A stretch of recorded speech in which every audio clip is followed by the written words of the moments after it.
ಇಕ್ಷ್ವಾಕುವಿನ ಎರಡನೆಯ ಮಗ ನೇಮಿ. ಈತ ಒಮ್ಮೆ ಒಂದು ಯಾಗ ಮಾಡಬೇಕೆಂದು ನಿಶ್ಚಯಿಸ್ತಾನೆ.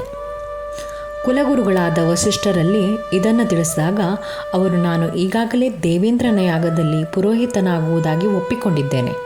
ಆದ್ದರಿಂದ ಈ ಯಾಗ ಮುಗಿಸಿ ಬಂದ ಮೇಲೆ ನಿನ್ನ ಯಾಗ ಮಾಡ್ತೇನೆ ಎಂದರು. ನಿಮಿ ಯಾವ ಉತ್ತರ ಕೊಡದೆ ಮೌನವಾಗಿದ್ದ. ಅವರು ಅತ್ತ ಹೋದ ಕೂಡಲೇ ಇತ್ತ ನೇಮಿ, ಈ ಬಾಳು ಕ್ಷಣಿಕ, ಇಂದು ಇದ್ದವರು ನಾಳೆ ಇರುವರೋ ಇಲ್ಲವೋ, ಆದ್ದರಿಂದ ಮಾಡುವ ಕಾರ್ಯವನ್ನು ನಾಳೆ ಮುಂದೂಡುವುದು ಸರಿಯಲ್ಲ ಎಂದು ಬೇರೆ ಮಹರ್ಷಿಗಳನ್ನು ಕರೆಸಿ ಯಾಗ ಮಾಡಿಸ್ತಾನೆ. ಇತ್ತ ವಸಿಷ್ಠರು ಇಂದ್ರನ ಯಾಗ ಮುಗಿಸಿ ನಿಮಿಯ ಬಳಿಗೆ ಬರ್ತಾರೆ. ತನ್ನ ಶಿಷ್ಯನ ಅಪಚಾರ ಕಂಡು ಸಿಟ್ಟಾಗಿ, ಎಲೆ ದುರಹಂಕಾರಿ, ನಿನ್ನ ದೇಹ ಬಿದ್ದು ಹೋಗಲಿ ಎಂದು ಶಪಿಸ್ತಾರೆ. ಇತ್ತ ನಿಮಿಗೂ ಸಿಟ್ಟು ಬಂತು. ದುಡ್ಡಿನ ನಶೆಯಿಂದ ಧರ್ಮವನ್ನು ಧಿಕ್ಕರಿಸಿದ ನಿನ್ನ ದೇಹ ಬಿದ್ದು ಹೋಗಲಿ ಎಂದು ಪ್ರತಿಶಾಪವನ್ನು ಕೊಟ್ಟ. ಇಬ್ಬರು ಏಕಕಾಲದಲ್ಲಿ ಸತ್ತು ಬಿದ್ದರು. ಸತ್ತ ವಸಿಷ್ಠರು ಮಿತ್ರಾವರುಣರ ಮಗನಾಗಿ ಊರ್ವಶಿಯಲ್ಲಿ ಹುಟ್ಟಿದ್ರು.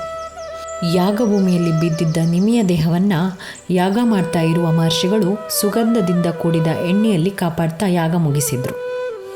ಆ ಯಾಗದ ಕೊನೆಯಲ್ಲಿ ಅವರ ಯಾಗಕ್ಕೆ ಬಂದಿದ್ದ ದೇವತೆಗಳನ್ನು ಕುರಿತು, ಮಹಾನುಭಾವರಿರ, ನಮ್ಮ ಯಾಗ ಕಾರ್ಯದಿಂದ ನೀವು ತೃಪ್ತರಾಗಿದ್ದರೆ, ಬೇಡಿದವರ ಕೊಡುವ ಶಕ್ತಿ ನಿಮಗಿದ್ದರೆ ನಿಮಿಯ ದೇಹವನ್ನು ಬದುಕಿಸಿಕೊಡಿ ಎಂದು ಕೇಳಿದಾಗ ದೇವತೆಗಳು ಅದಕ್ಕೆ ಒಪ್ಪಿದ್ರು.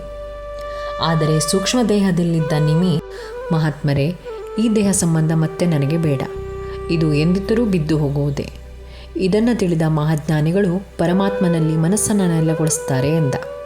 ಆಗ ದೇವತೆಗಳು, ನಾವು ಈತನ ಇಷ್ಟದಂತೆ ನಡೆದುಕೊಳ್ಳೋಣ. ಈತನಿಗೆ ಇನ್ನು ಸ್ಥೂಲ ದೇಹ ಬೇಡ.